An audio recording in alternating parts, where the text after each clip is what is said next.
So some children have two-parent households where the parents are well-educated and active. Some children have no parents. They're orphans. They're wards of the state. And those are the children who have to fend for themselves. But my job is to stand in loco parentis. If the parents fail that child, as a mayor, I have to make certain that that child has every opportunity in life. That matters to me, and I take that very, very seriously. So we have a phenomenal educational program that's second to none, and it includes technology in the classroom and giving the teacher a means to know what each child is doing in terms of progressing with their work all the time, so that they can pair up children who have finished their work with those children who are struggling, so that they can mentor and help each other through the process, and and through it all, get to know one another. So, providing a superior public school education is important to me. Then I went on to Tuskegee University and Illinois Institute of Technology, Chicago, Kent College of Law. But I was in my second year law school when Harold Washington announced his candidacy for mayor. And every fiber of my being stood up, and I knew I had to get involved. Why? Because Chicago had a democratic machine that was very oppressive and limiting in terms of opportunities for people.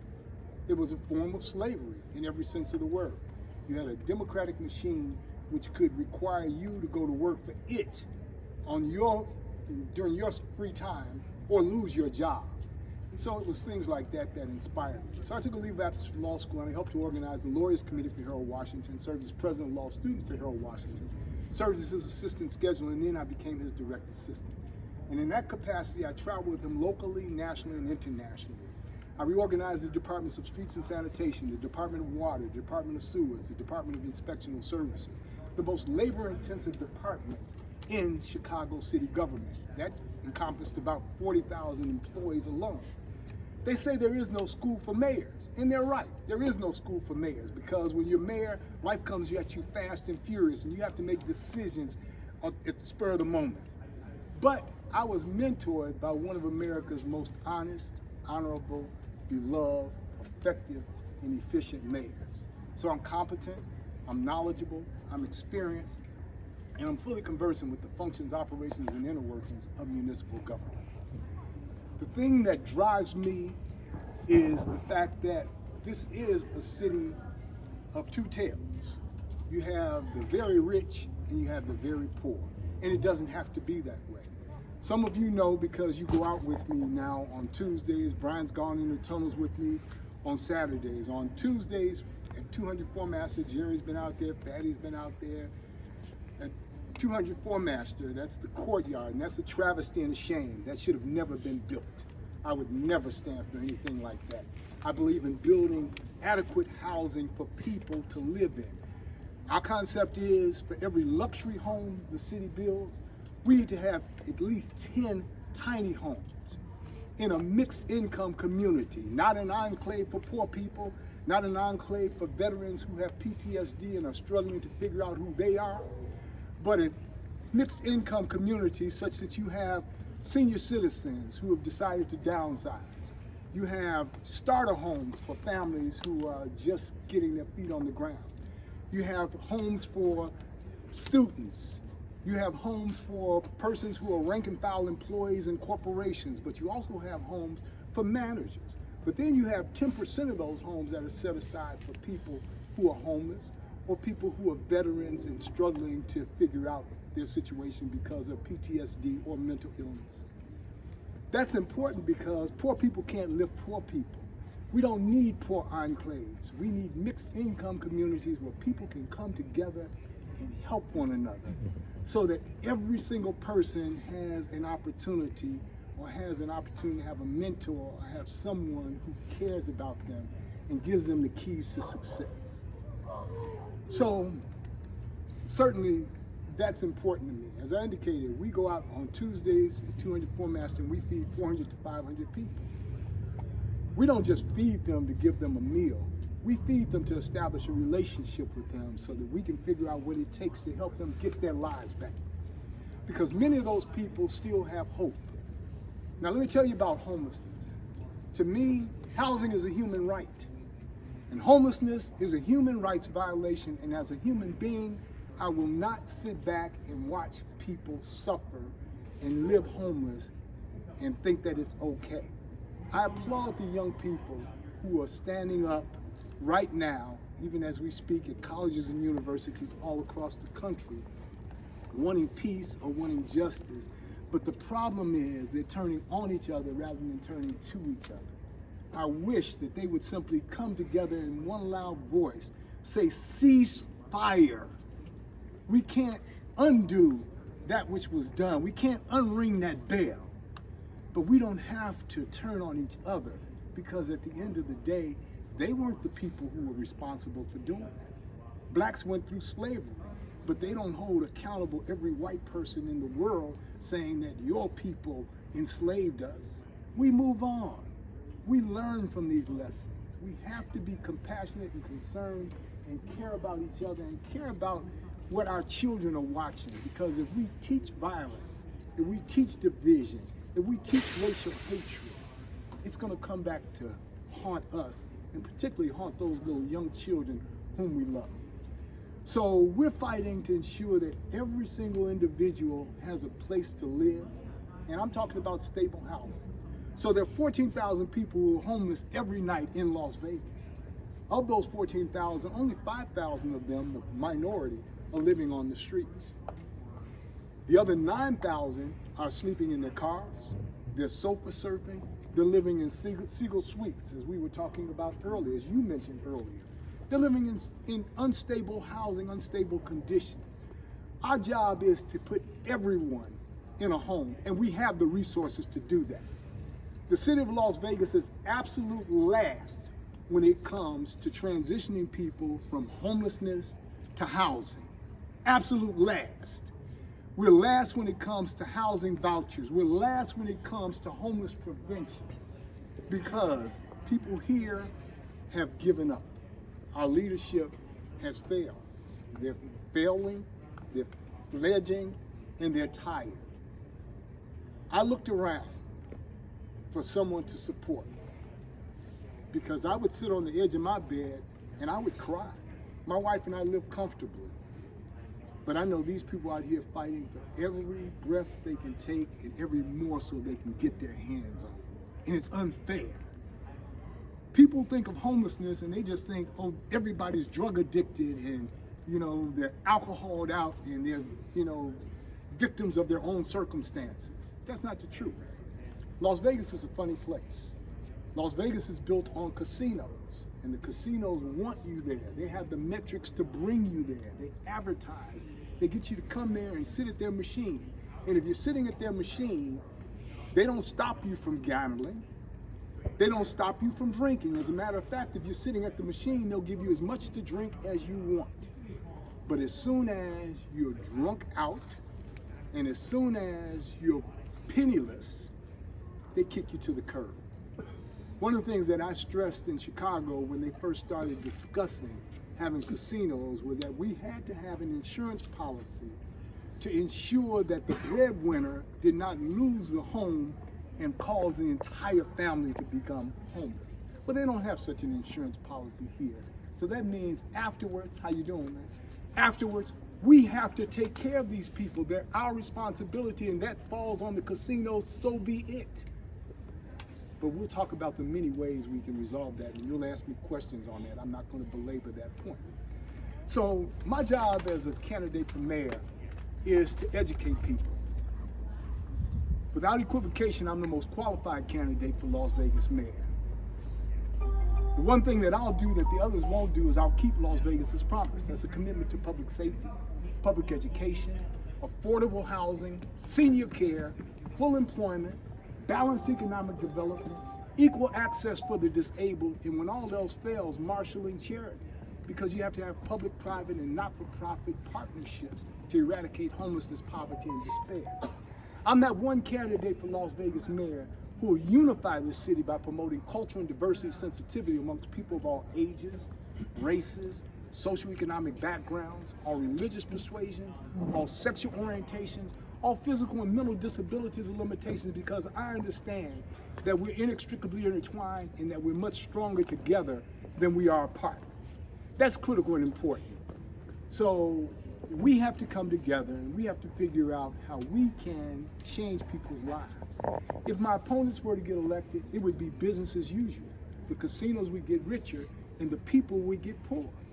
And that's not the solution, because Las Vegas is fast becoming San Francisco. Now, I'm not disparaging San Francisco. Please understand what I mean. San Francisco used to be a place where anybody could live there. Now it's a place where only the super rich can afford to live there because they did not plan. They built single-family homes. They sprawled as far as the eye could see. They didn't build up. They didn't build smart. We have a plan to make Las Vegas that place where people will always be able to afford to live. That's important because we have service workers here. The industry is dependent upon it. If we just sprawl and build humongous single-family homes, those persons who are service workers will end up living in Pahrump. Pahrump is an hour and 15 minutes away, so that means they'll have a 2.5 hour commute. Well, who's going to mind their children while they're commuting? And when they get home, they'll be too tired to help their children with their experiences and with their homework. So we have to have quality of life. So we have to be smart, and we have to ensure that people can always live here irrespective of their financial condition. The other thing that we have to do is ensure that we have public safety. We have to establish irreproachable public safety, not just in terms of the policies, practices, procedures, equipment, training, deployment, response time, and just overall performance, but also in terms of making certain that the entire police and fire department, rank and file, command, and the civilian employees understand that their number one job is customer service.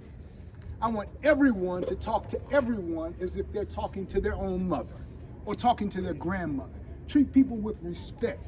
You can't police your way into safety, but you have to have a culture of safety. So that starts with our 16-year-olds and us employing our 16-year-olds, because right now, many of our 16-year-olds spend all of their time twiddling their fingers looking at a gadget, and they're disconnected from society, and they don't value interpersonal relationships. Well, we have to teach them that there's more to life than the digital devices. We have to teach them that there's more to life than just them and their own selfish needs. We have to teach them to value other people, because if they don't value other people, they're subject to harm other people. We got work to do. One thing you know is when a person is working, they walk differently, talk differently, act differently, dress differently, think differently, drive differently. A young person who's working at McDonald's is not going to get up in the morning smoking weed, because when you go into McDonald's and you smell like weed, your supervisor is going to send you home, and that's catastrophic for someone who wants the latest pair of Jordans. So we have to employ our 16-year-olds. We also have to have jobs for our senior citizens, because they're living longer, and many of them are outliving their resources. We were talking earlier about our senior citizens and the fact that when you retire, many of them are retiring at 50, 55 now because of the new laws. When you retire, you go home and you don't get the same attention that you used to get when you were standing around the water cooler. And life is not the same. And you don't have social engagement like those children. Those are two extremes, but it's the same scenario. So we want to make sure that our senior citizens are prepared for that life. So at age 50, we want to start talking to them about what comes next in your life, so that they can have a life that's full and wholesome, and so that they can outlive their life expectancy. So we want to turn Las Vegas into the city of life, L-I-F-E, where people can have life more abundantly, where our children can get out and play like we used to play and not have fear that someone's going to snatch them or that someone's going to harm them. That's our job, and we can do that.